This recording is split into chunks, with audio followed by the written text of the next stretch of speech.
नमस्कार दोस्तों, आपके अपने चैनल हमारे संस्कार में आपका बहुत बहुत स्वागत है। हरे कृष्ण गोविंद हरे मुरारी, हे नाथ नारायण वासुदेवा। हरे कृष्ण गोविंद हरे मुरारी, हे नाथ नारायण वासुदेवा। ओम नमो भगवते वासुदेवाय नमः। हर हर महादेव। उस परम पिता परमेश्वर की कृपा आप पर, आपके परिवार पर और आपके सभी अपनों पर हमेशा बनी रहे। आपके घर में अन्न के भंडार हमेशा भरे रहें। अगर आप हमारे चैनल पर नए हैं और अभी तक आपने हमारे चैनल को सब्सक्राइब नहीं किया है तो प्लीज़ चैनल को सब्सक्राइब कर लें, वीडियो को लाइक करें, ज़्यादा से ज़्यादा शेयर करें ताकि यह जानकारी और लोगों तक भी पहुंच सके, उन्हें भी इसका लाभ प्राप्त हो सके। बेल आइकन को दबाना ना भूलें ताकि हमारी आने वाली वीडियो की जानकारी नोटिफिकेशन के ज़रिए आपको समय पर मिल जाया करे। तो चलिए अब शुरू करते हैं आषाढ़ मास महात्म्य कथा नंबर 4। वैसे तो पहले से ही ये चीज़ चली आ रही है, जहाँ जीवन है वहाँ समस्याएं तो हैं ही, लेकिन आज की भागदौड़ भरी जिंदगी में हर किसी के पास समस्या और परेशानियों का अंबार लगा हुआ है। उन समस्याओं का समाधान भी हर किसी को चाहिए, लेकिन उसमें गौर करने वाली बात यह है कि हम अपनी वे समस्याएं किनके सामने बताएं जो कि सुनने वाला हमारी ईमानदारी और सच्चाई से मदद कर पाए। क्योंकि आजकल का माहौल इतना ख़राब हो चुका है जिसमें लोग बाग सुनते तो हैं बड़े चुप रह कर, लेकिन फिर आगे पीछे आपके विपरीत ही उस चीज़ को इस्तेमाल करते हैं और आपका मजाक उड़ाते हैं। उदाहरण के तौर पर दुर्योधन हमेशा अपने मामा शकुनी से सलाह लेता था और अर्जुन श्री कृष्ण से। बाकी आप खुद ही समझदार हैं। तो चलिए अब शुरू करते हैं आगे की कथा। देव ऋषि नारद ने श्री ब्रह्मा जी से कहा, हे भगवान, आपके मुख से कथा सुनते सुनते मेरे मन को तृप्ति नहीं होती। पहले गौतम ब्राह्मण के द्वारा लाई हुई गंगा का वर्णन कीजिए। उनके पृथक पृथक तीर्थों के फल, पुण्य तथा इतिहास पर भी क्रमशः प्रकाश डालिए। नारद जी के कहने पर श्री ब्रह्मा जी इस प्रकार बोले, नारद, गोदावरी के अलग अलग तीर्थों को और महात्म्य का पूरा पूरा वर्णन तो मैं भी नहीं कर सकता और ना ही तुम सुनने में ही समर्थ होगे। फिर भी कुछ बतलाता हूँ, ध्यानपूर्वक सुनो। जहाँ भगवान त्र्यंबक गौतम के सामने प्रकट हुए थे, वह तीर्थ त्र्यंबक के नाम से प्रसिद्ध है। वह गौतमी गंगा का उद्गम स्थान है। वह भोग और मोक्ष देने वाला है। दूसरा वाराह तीर्थ है जो तीनों लोकों में विख्यात है। उसका स्वरूप बतलाता हूँ। पूर्व काल की बात है। सिंधु सेन नामक राक्षस देवताओं को परास्त करके यज्ञ छीनकर रसातल में जा पहुँचा। यज्ञ के रसातल में चले जाने पर पृथ्वी पर उसका सर्वथा अभाव हो गया। देवताओं ने सोचा, यज्ञ के बिना ना तो यह लोक रह जाएगा और ना ही परलोक रहेगा।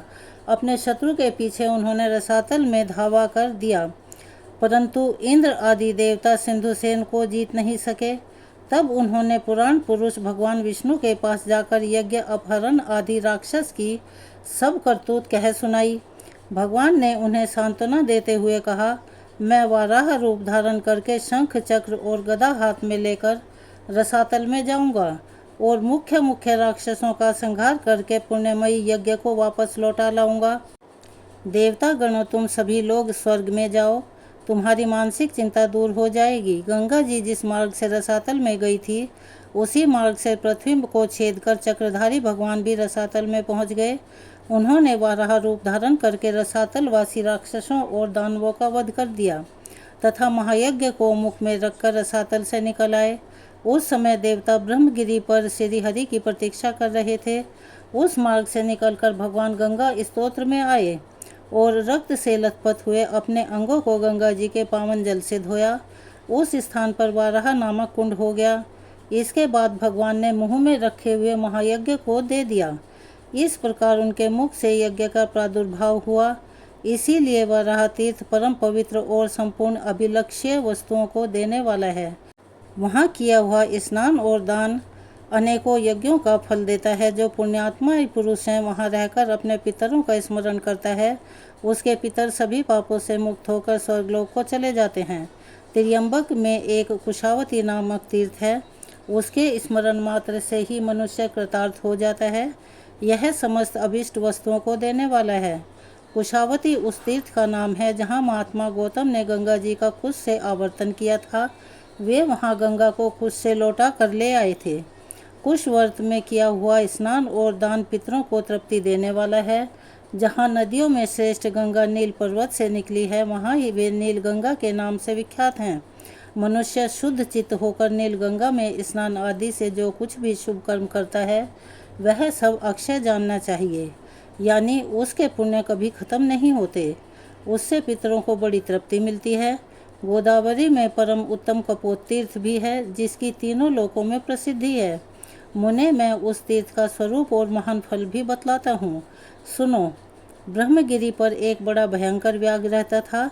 वह ब्राह्मणों, साधुओं, यतियों, गौवों और पक्षियों, मृग की हत्या किया करता था।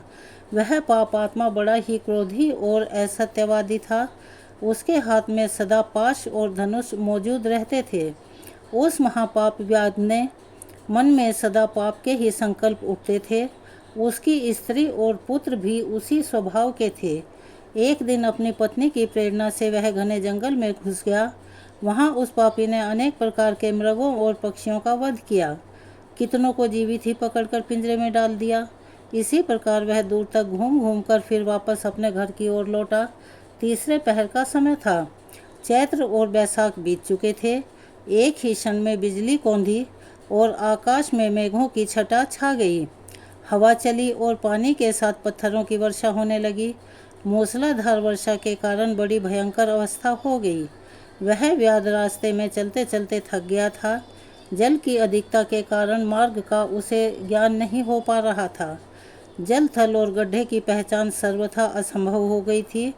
उस समय वह पापी सोचने लगा कि मैं कहाँ जाऊँ, कहाँ ठहर कर क्या करूँ। मैं यमराज की भांति सभी प्राणियों के प्राण हर लिया करता हूँ। आज मेरा भी प्राण हर लेने वाली पत्थरों की वर्षा हो रही है। आसपास कोई ऐसी शिला अथवा वृक्ष नहीं दिखाई देता जहाँ मेरी रक्षा हो सके, जहाँ मैं जाकर ठहर पाऊँ। इसी प्रकार तरह तरह की चिंता में पड़े हुए व्याध ने थोड़ी ही दूर पर एक उत्तम वृक्ष देखा, जो शाखा और पल्लवों से सुशोभित हो रहा था। वह उसी की छाया में आकर बैठ गया। उसके सभी वस्त्र भीग गए थे। वह इस चिंता में पड़ा था कि मेरे स्त्री बच्चे जीवित होंगे या नहीं। उसी समय सूर्यास्त भी हो गया। उसी वृक्ष पर एक कबूतर अपनी स्त्री और अपने पुत्र पौत्र के साथ रहा करता था। वह वहाँ सुख से निर्भय होकर पूर्ण तृप्त और प्रसन्न था। उस वृक्ष पर रहते हुए कपोत परिवार को कई वर्ष बीत चुके थे। उसकी पत्नी कबूतरी बड़ी ही पतिव्रता थी। वह अपने पति के साथ उस वृक्ष के खोखले में रहा करती थी, जहाँ हवा और पानी से पूरा बचाव था।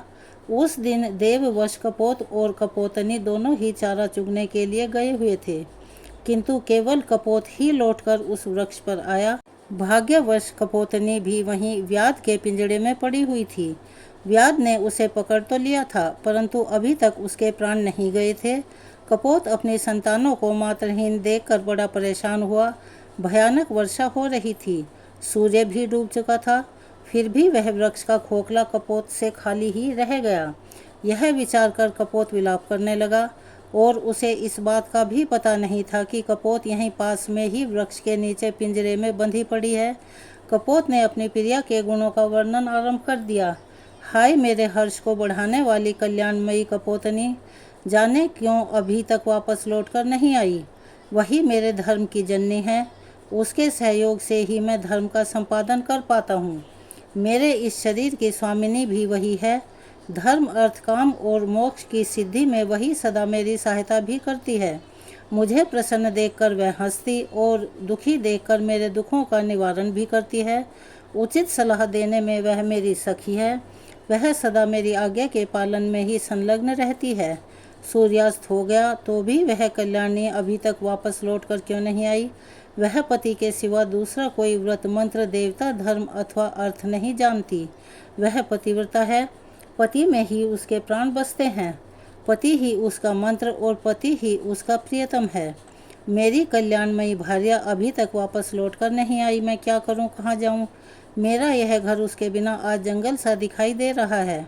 उसके रहने पर भयंकर स्थान भी शोभा संपन्न और सुंदर दिखाई देता था, जिसके रहने पर यह घर वास्तव में घर कहलाता था। वह मेरी प्रिय पत्नी अभी तक नहीं आई, मैं उसके बिना जीवित नहीं रह पाऊंगा। अपने प्रिय शरीर को भी मैं त्याग दूंगा, किंतु यह बच्चे क्या करेंगे? ओह, आज मेरा धर्म लुप्त हो गया है। इस प्रकार विलाप करते हुए स्वामी के वचन सुनकर पिंजरे में पड़ी हुई कपोतनी बोली, हे खक श्रेष्ठ, मैं यहाँ पिंजरे में बंधी हुई बेबस हूँ। महामते, यह व्याध मुझे जंगल से फंसा कर ले आया है। आज मैं धन्य हो और अनुग्रहित हूँ, क्योंकि पतिदेव मेरे गुणों का बखान करते हैं। मुझ में जो गुण हैं और जो नहीं हैं, उन सभी का मेरे पतिदेव गान कर रहे हैं। इससे मैं निसंदेह ही कृतार्थ हो गई। पति के संतुष्ट होने पर स्त्रियों पर संपूर्ण देवता संतुष्ट हो जाते हैं। इसके विपरीत यदि पति असंतुष्ट हो, स्त्रियों का अवश्य ही नाश होता है। प्राणनाथ, तुम ही मेरे देवता, तुम ही मेरे प्रभु, तुम ही मेरे सुहृद, तुम ही शरण, तुम ही व्रत और स्वर्ग पर ब्रह्म भी तुम ही हो। तुम ही मोक्ष हो। आर्य, मेरे लिए चिंता मत करो, अपनी बुद्धि को धर्म में स्थिर करो।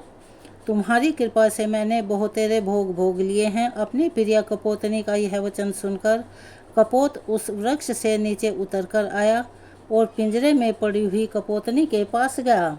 वहां पहुंचकर उसने देखा कि मेरी प्रिया जीवित है और व्याध मृतक की तरह निश्चेष्ट हो रहा है। तब उसने उसे बंधन से छुड़ाने का विचार किया। कपोतनी ने रोकते हुए कहा, महाभाग, संसार का संबंध स्थिर रहने वाला नहीं है। ऐसा जानकर मुझे बंधन से मुक्त मत करो। इसमें मुझे व्याध का अपराध भी जान नहीं पड़ता। तुम अपनी धर्ममयी बुद्धि को दृढ़ करो। ब्राह्मणों के गुरु अग्नि हैं, सब वर्णों का गुरु ब्राह्मण है, स्त्रियों का गुरु उसका पति है और सब लोगों का गुरु अभ्यागत है। जो लोग अपने घर पर आए हुए अतिथि के वचनों के द्वारा संतुष्ट करते हैं, उनके उन वचनों से वाणी की अधीश्वरी सरस्वती देवी तृप्त होती है। अतिथि को अन्न देने से देवराज इंद्र तृप्त होते हैं। उनके पैर धोने से पितृ, उसके भोजन करने से प्रजापति, उनकी सेवा पूजा से लक्ष्मी सहित श्री विष्णु तथा उसके सुखपूर्वक शयन करने पर संपूर्ण देवता तृप्त हो जाते हैं। अतः अतिथि सबके लिए परम पूजनीय है। यदि सूर्यास्त के बाद थका मांदा अतिथि घर पर आ जाए तो उसे देवता समझें, क्योंकि वह सब यज्ञों का फलस्वरूप है। थके हुए अतिथि के साथ गृहस्थ के घर पर संपूर्ण देवता, पितृ और अग्नि भी पधारे हैं। यदि अतिथि तृप्त हुआ तो उन्हें भी बड़ी प्रसन्नता होगी, और अगर वह निराश होकर चला गया तो वे भी निराश होकर ही लौटते हैं। अतः हे प्राणनाथ, आप सर्वथा दुख छोड़कर शांति धारण कीजिए और अपनी बुद्धि को शुभ कार्यों में लगाकर धर्म का पालन कीजिए। दूसरों के द्वारा किए हुए उपकार और अपकार दोनों ही साधु पुरुषों के विचार से श्रेष्ठ हैं। उपकार करने वालों पर तो सभी उपकार करते हैं, अपकार करने वालों के साथ जो अच्छा बर्ताव करे वही पुण्य का भागी बताया गया है। कपोतनी की बात सुनकर कपोत बोला, सुमुखी, तुम हम दोनों के योग्य ही उत्तम बात कही है, किंतु इस विषय में मुझे कुछ और भी कहना है। सुनो, कोई 1000 प्राणियों का भरण पोषण करता है, दूसरा 10 का ही निर्वाह करता है, और कोई ऐसा है जो सुखपूर्वक केवल अपनी जीविका का काम चला लेता है। किंतु हम लोग ऐसे जीवों में से हैं जो अपना ही पेट बड़े कष्ट से भर पाते हैं। कुछ लोग खाई खोद कर उसमें अन्न भर कर रखते हैं, कुछ लोग कोठे भर धान के धनी होते हैं और कितने ही घड़ों में धान भर कर रखते हैं, परंतु हमारे पास तो उतना ही संग्रह होता है जितना हमारी चोंच में आ जाए। शुभे, तुम भी बताओ, ऐसी दशा में थके मांदे अतिथि का सत्कार मैं भला किस प्रकार कर पाऊंगा? कपोतनी ने कहा, नाथ, अग्नि, जल, मीठी वाणी, तृण और काष्ठ आदि जो भी संभव हो अतिथि को दे देना चाहिए। यह व्याध सर्दी में कष्ट पा रहा है। अपनी प्यारी पत्नी का कथन सुनकर पक्षीराज कपोत ने पेड़ पर चढ़कर सब ओर देखा तो कुछ दूरी पर उसे आग दिखाई दी। वहां जाकर वह चोंच से एक जलती हुई लकड़ी उठाकर लाया और व्याध के आगे रखकर उसने अग्नि को प्रज्वलित किया। फिर सूखे काठ, पत्ते और तिनके बार बार आग में डालने लगा, जिससे आग जलने लगी। उसे देखकर सर्दी से दुखी व्याध ने अपने जड़तः बने हुए अंगों को तपाया, इससे उसे बड़ा आराम मिला। कपोतनी ने देखा व्याध क्षुधा की अर्थात भूख की आग में जल रहा था। तब उसने अपने स्वामी से कहा, महाभाग्य, व्याध को तृप्त करूंगी। सुव्रत, ऐसा करने से तुम अतिथि सत्कार करने वाले पुण्यात्माओं के लोक में चले जाओगे। कपोतनी की बात सुनकर कपोत बोला, हे शुभे, मेरी जीते जी यह तुम्हारा धर्म नहीं है। मुझे ही आज्ञा दो, मैं ही आज अतिथि यज्ञ करूंगा। ऐसा कहकर कपोत ने सबको शरण देने वाले भक्त वत्सल विश्व रूप चतुर्भुज महाविष्णु का ध्यान करते हुए अग्नि की 3 बार परिक्रमा की और फिर व्याध से यह कहते हुए अग्नि में प्रवेश किया कि मुझे सुखपूर्वक उपयोग में लाओ। कपोत ने अपने जीवन को अग्नि में होम कर दिया।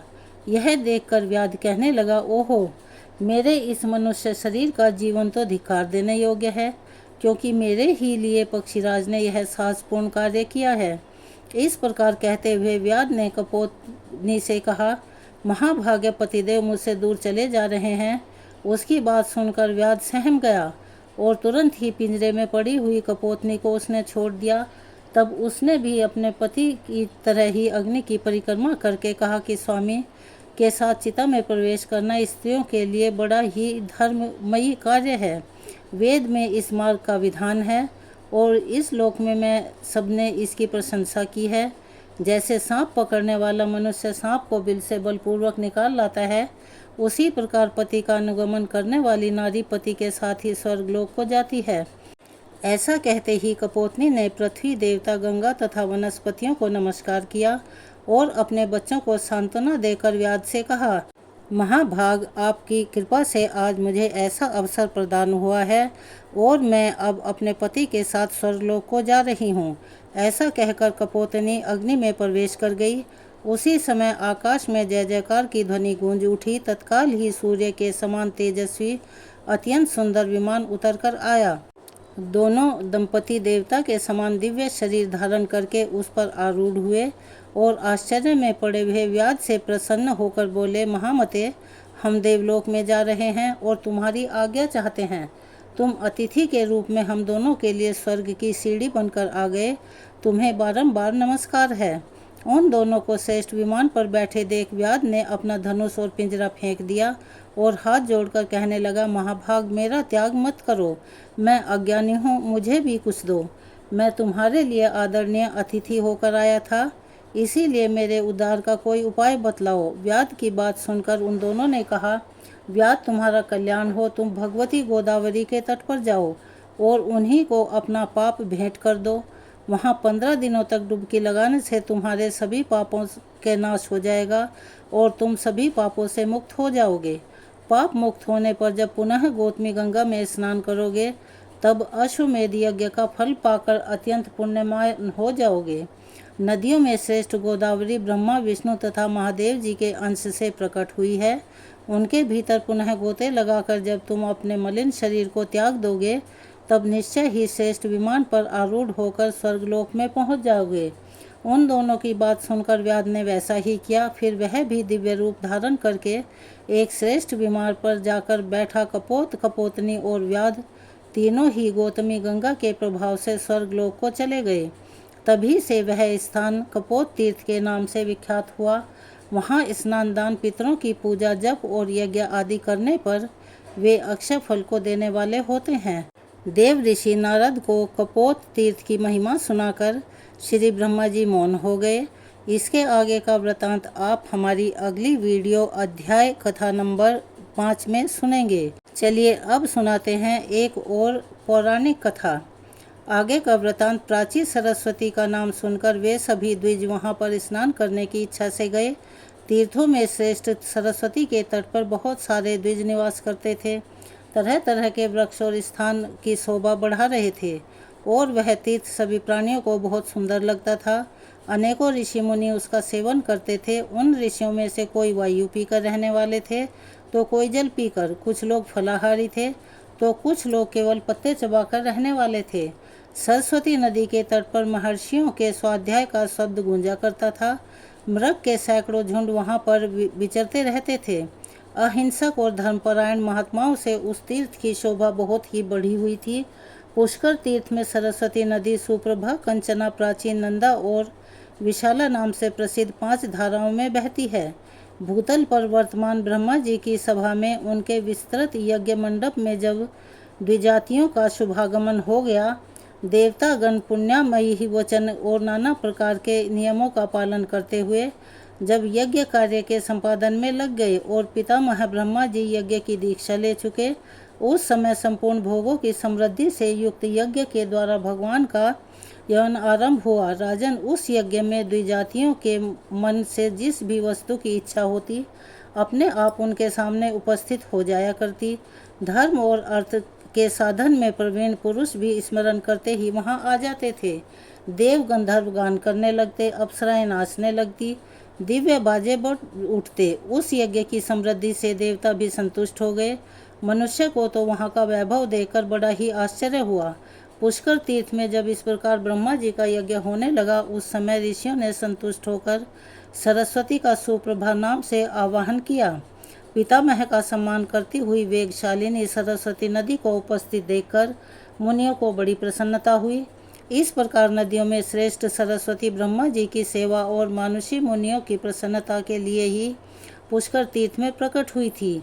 जो मनुष्य सरस्वती के उत्तर तट पर अपने शरीर का परित्याग करता है, वह प्राचीन सरस्वती के तट पर जप करता है, वह पुनः जन्म और मृत्यु को प्राप्त नहीं होता। सरस्वती के जल में डुबकी लगाने वाले को अश्वमेध यज्ञ का पूरा पूरा फल मिल जाता है। जो वहाँ नियम और उपवास के द्वारा अपने शरीर को सुखाता है, केवल जल या वायु पीकर अथवा पत्ते चबाकर तपस्या करता है, वेदी पर सोता है तथा यम और नियमों का अलग अलग पालन करता है, वह शुद्ध हो ब्रह्मा जी के परम पद को प्राप्त होता है। जिन्होंने सरस्वती तीर्थ में तिल भर भी स्वर्ण का दान किया हो, उनका वह दान मेरु पर्वत के दान के समान फल देने वाला है। यह बात पूर्व समय में स्वयं प्रजापति ब्रह्मा जी ने कही थी। जो मनुष्य इस तीर्थ में स्नान करेंगे, वे अपने कुल की 21 पीढ़ियों के साथ स्वर्ग लोक में जाएंगे। वह तीर्थ पितरों को बहुत ही प्रिय है। वहाँ एक ही पिंड देने से उन्हें पूर्ण तृप्ति हो जाती है। वे पुष्कर तीर्थों के द्वारा उद्धार पाकर ब्रह्मलोक में पधारते हैं। उन्हें फिर अन्न भोग की इच्छा नहीं होती, वे मोक्ष मार्ग में चले जाते हैं। अब मैं सरस्वती नदी जिस प्रकार पूर्व वाहिनी हुई, वह प्रसंग बतलाता हूँ। राजन, बहुत समय पहले की बात है। एक बार इंद्र आदि समस्त देवताओं की ओर से भगवान श्री विष्णु ने सरस्वती से कहा, देवी तुम पश्चिम समुद्र के तट पर जाओ और इस बड़वानल को ले जाकर समुद्र में डाल दो। ऐसा करने से समस्त देवताओं का भय दूर हो जाएगा। तुम माता की तरह देवताओं को अभयदान दो। सबको उत्पन्न करने वाले भगवान विष्णु की ओर से यह आदेश मिलने पर देवी सरस्वती ने कहा, भगवान मैं स्वाधीन नहीं हूँ। आप इस कार्य के लिए मेरे पिता ब्रह्मा जी से अनुरोध कीजिए। पिताजी की आज्ञा के बिना तो मैं एक पग भी कहीं नहीं जा सकती। सरस्वती का अभिप्राय जानकर देवताओं ने ब्रह्मा जी से कहा, पितामह आपकी कुमारी कन्या सरस्वती बड़ी साध्वी है, उसमें किसी प्रकार का कोई दोष नहीं देखा गया है, अतः उसे छोड़कर दूसरा कोई नहीं है जो बड़वानल को ले जा सके। पुलसत्य जी कहते हैं, देवताओं की बात सुनकर ब्रह्मा जी ने सरस्वती को बुलाया और उसे गोद में लेकर उसका मस्तक चूमकर फिर बड़े स्नेह के साथ कहा, पुत्री तुम मेरी और इन समस्त देवताओं की रक्षा करो। बेटी, देवताओं के प्रभाव से तुम्हें इस कार्य के करने पर बड़ा सम्मान मिलेगा। इस बड़वानल को ले जाकर खारे पानी के समुद्र में डाल दो। पिता के वियोग के कारण पुत्री के नेत्रों में आंसू छलछला आए। भय मत करो। इससे वह भय छोड़कर प्रसन्न मन से जाने को तैयार हुई। सरस्वती की यात्रा के समय शंख और नगाड़ों की ध्वनि और मंगल घोष होने लगा, जिसकी आवाज़ से सारा जगत गूंज उठा। सरस्वती अपने तेज से चारों ओर प्रकाश फैलाती हुई चल दी। उस समय गंगा जी उसके पीछे पीछे हो ली। तब सरस्वती ने कहा, तुम कहाँ आती हो? मैं तो तुमसे फिर मिलूंगी। सरस्वती के ऐसा कहने पर गंगा ने मधुरवाणी में कहा, शुभ है, अब तो तुम जब पूर्व दिशा में जाओगी तभी मुझे देख पाओगी। देवताओं सहित तुम्हारा दर्शन तभी मेरे लिए सुलभ हो सकेगा। यह सुनकर देवी सरस्वती ने कहा, शुच स्मते, तब तुम भी उत्तराभिमुखी होकर शोक का परित्याग कर देना। गंगा जी बोली, सखी मैं उत्तराभिमुखी होने पर और अधिक पवित्र मानी जाऊंगी। तुम पूर्वाभिमुखी होने पर उत्तर वाहिनी गंगा और पूर्व वाहिनी सरस्वती में जो मनुष्य श्राद्ध और दान करेंगे वे तीनों ऋणों से मुक्त होकर मोक्ष मार्ग का आश्रय लेंगे। इसमें कोई अन्यथा विचार करने की आवश्यकता नहीं है। इस पर वह सरस्वती नदी रूप में परिणत हो गई। देवताओं के देखते देखते एक पाकड़ के वृक्ष की जड़ से वह प्रकट हुई। वह वृक्ष भगवान विष्णु का स्वरूप है। संपूर्ण देवताओं ने उसकी वंदना की। उसकी अनेकों शाखाएं सब ओर फैली हुई हैं। वह दूसरे ब्रह्मा जी की ही तरह शोभा पाता है।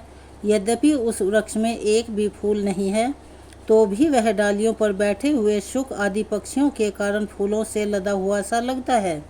सरस्वती ने उस पाकड़ के समीप स्थित होकर देवाधिदेव विष्णु भगवान से कहा, भगवान मुझे बड़बाग नहीं समर्पित कीजिए, मैं आपकी आज्ञा का पालन करूंगी। उनके ऐसा कहने पर भगवान श्री विष्णु बोले, शुभे, तुम्हें इस बड़वानल को पश्चिम समुद्र की ओर ले जाते समय जलने का भय नहीं होगा। पुलसत्य जी कहते हैं, इसके बाद भगवान श्री विष्णु ने बड़वानल को सोने के घड़े में रखकर सरस्वती जी को सौंप दिया। उन्होंने उस घड़े को अपने उदर में रखकर पश्चिम की ओर प्रस्थान किया। अदृश्य गति से चलती हुई वह महानदी पुष्कर में पहुंची और ब्रह्मा जी ने जिन जिन कुंडों में हवन किया था उन सबको जल से आप्लावित करके प्रकट हो गई। इस प्रकार पुष्कर अक्षेत्र में परम पवित्र सरस्वती नदी का प्रादुर्भाव हुआ। जगत को जीवन दान देने वाली वायु ने भी उस जल को लेकर वहाँ के सब तीर्थों में डाल दिया। उस पुण्य अक्षेत्र में पहुंचकर पुण्य सलीला सरस्वती मनुष्यों के पापों का नाश करने के लिए स्थित हो गई।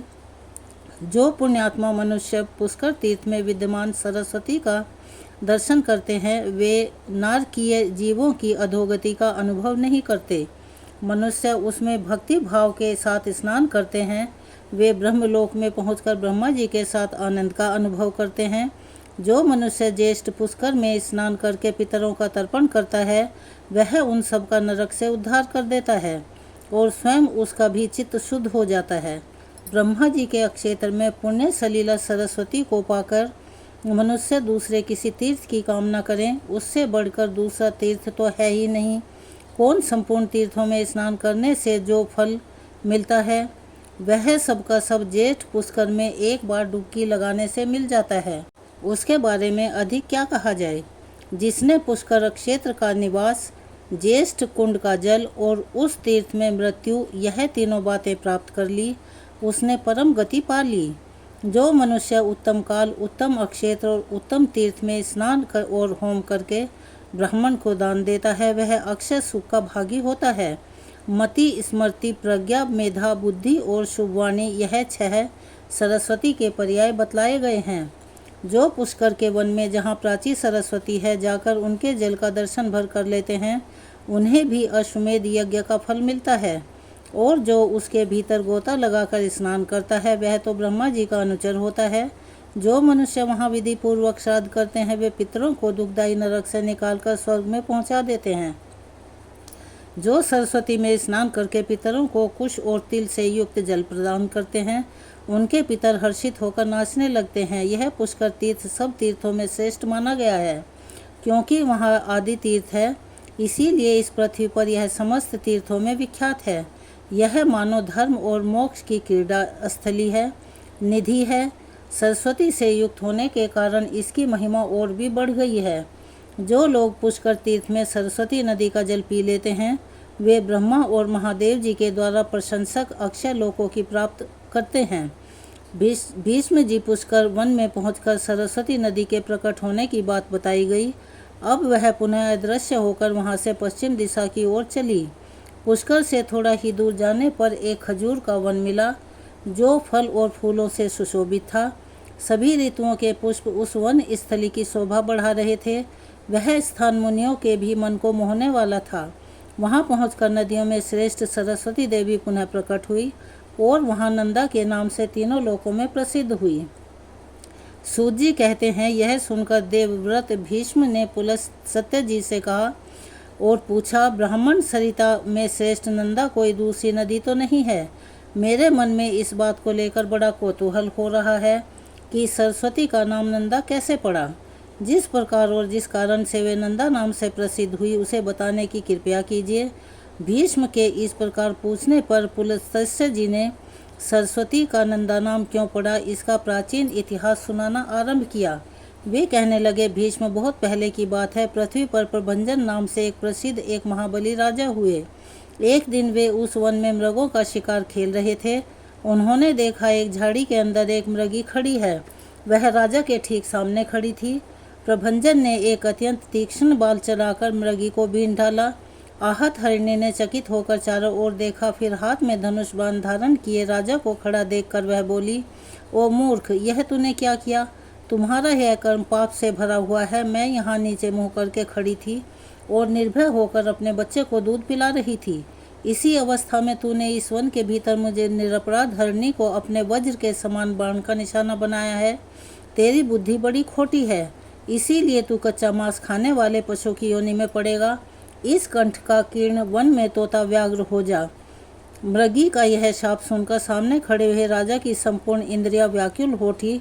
वे हाथ जोड़कर कहने लगे, कल्याणी, मैं नहीं जानता था कि तू बच्चे को दूध पिला रही है। अनजाने में मैंने तेरा वध कर दिया है, अतः मुझ पर प्रसन्न हो। मैं व्याघ्र योनि को त्याग कर पुनः मनुष्य शरीर को कब प्राप्त करूंगा? अपने इस श्राप के उद्धार की अवधि तो बता दो। राजा के ऐसा कहने पर वह मृगी बोली, राजन, आज से 100 वर्ष बीतने पर यहाँ नंदा नाम की एक गाय आएगी। उसी के साथ तुम्हारा वार्तालाप होने पर इस श्राप का अंत हो जाएगा। पुलसत्य जी कहते हैं, मृगी के कहे अनुसार राजा प्रभंजन व्याघ्र हो गए। उस व्याघ्र की आकृति बड़ी ही घोर और भयानक थी। वह उस वन में काल के वशीभूत हुए मृगों और अन्य चौपाइयों और मनुष्यों को भी मार मार कर खाने और रहने लगा। वह अपनी निंदा करते हुए कहता था, हाय, अब मैं पुनः कब मनुष्य शरीर धारण करूंगा? अब से निज योनि में डालने वाला ऐसा निंदनीय कर्म, महान पाप मैं कभी भी नहीं करूंगा। इस योनि में मेरे द्वारा पुण्य नहीं हो सकता। एकमात्र हिंसा ही मेरे जीवन का आधार है और इसके द्वारा तो सदा दुख ही दुख मिलता है। किस प्रकार मृगी की कही हुई बात सत्य हो सकती है? जब उस व्याघ्र को वन में रहते रहते 100 वर्ष हो गए, तब एक दिन वहाँ गायों का एक बहुत बड़ा झुंड आया। वहाँ घास और जल की बहुत अच्छी सुविधा थी। वही गायों के आने का कारण बनी। आते ही गायों के विश्राम के लिए बाड़ लगा दी गई। ग्वालों के रहने के लिए भी साधारण घर और स्थान की व्यवस्था कर दी गई। गौचर भूमि अर्थात गायों के खाने के लिए घास तो वहाँ पर थी ही। सबका पड़ाव पड़ गया। वन के पास का स्थान गायों के रंभाने की भारी आवाज़ से गूंजने लगा। मतवाले गोप चारों ओर से उस गाय समुदाय की रक्षा करते थे। गायों के झुंड में एक बहुत ही हष्टपुष्ट और संतुष्ट रहने वाली बहुत सुंदर गाय थी, जिसका नाम नंदा था। वही उस झुंड में प्रधान थी और सबके आगे निर्भय होकर मतवाली चाल से चला करती थी। एक दिन वही गाय अपने झुंड से बिछड़ गई और चलते चलते उसी व्याघ्र के सामने जा पहुंची। व्याघ्र उसे देखते ही खड़ा का खड़ा रह गया और खड़ी रह, यह कहते हुए उसकी ओर दौड़ा। उसके पास आकर बोला, आज विधाता ने तुझे मेरा भोजन बनाकर मेरे पास भेजा है, क्योंकि तू तो खुद यहाँ आकर उपस्थित हुई है। व्याघ्र का ये रोंगटे खड़े कर देने वाला निष्ठुर वचन सुनकर उस गाय को चंद्रमा के समान कांति वाले अपने सुंदर बछड़े की याद आने लगी। उसका गला भर गया और वह गदगद स्वर से अपने पुत्र के लिए हुंकार करने लगी। उस गाय को अत्यंत दुखी और रोता हुआ देखकर व्याघ्र बोला, अरे गाय, संसार में सब लोग अपने कर्मों का ही तो फल भोगते हैं। तू तो खुद मेरे पास आ पहुंची है। इससे लगता है आज तेरी मृत्यु निश्चित हुई है। तू फिर व्यर्थ क्यों शोक कर रही है? अच्छा, यह तो बता, तू रोई किस लिए? व्याघ्र का प्रश्न सुनकर नंदा ने कहा, व्याघ्र, तुम्हें मेरा नमस्कार है। मेरा सारा अपराध क्षमा कर दो। मैं जानती हूँ तुम्हारे पास आए हुए प्राणी की रक्षा असंभव है, इसीलिए मैं अपने जीवन के लिए शोक नहीं कर रही। मृत्यु तो मेरी एक न दिन जरूर होगी, फिर उसके लिए क्या चिंता करना। किंतु व्याघ्र, अभी नई अवस्था में मैंने एक बछड़े को जन्म दिया है। पहली बयान का बच्चा होने के कारण वह मुझे बहुत ही प्रिय है। मेरा बच्चा भी दूध पीकर ही जीवन चलाता है। घास को तो वह सूंघता भी नहीं और इस समय वह गोशट में बंधा हुआ है और भूख से पीड़ित होकर मेरी राह देख रहा है। उसी के लिए मुझे बार बार दुख हो रहा है। मेरे न रहने पर मेरा बच्चा कैसे जीवित रहेगा? मैं पुत्र स्नेह के वशीभूत होकर रो रही हूँ। और उसे दूध पिलाना चाह रही हूँ। मुझे थोड़ी देर के लिए जाने दो। बछड़े को दूध पिलाकर प्यार से उसका मस्तक चाटूं और उसे हिताहित की जानकारी के लिए कुछ उपदेश दूंगी। फिर अपनी सखियों की देखरेख में उसे सौंपकर मैं तुम्हारे पास लौट आऊंगी। उसके बाद तुम मुझे इच्छा अनुसार खा लेना। नंदा की बात सुनकर व्याघ्र ने कहा, अरे अब तुझे पुत्र से क्या काम है?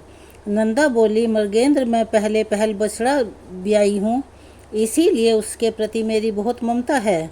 मुझे जाने दो। सखियों को नन्हे बच्चे की रक्षा करने वाले ग्वालों और गोपियों की ओर विशेषतः अपनी जन्मदायिनी माता को देखकर उन सबसे विदा लेकर आऊँगी।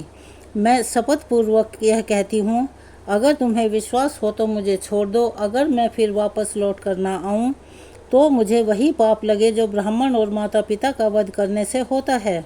व्याध हो, मलेच्छ और जहर देने वालों को जो पाप लगता है वही मुझे भी लग जाए।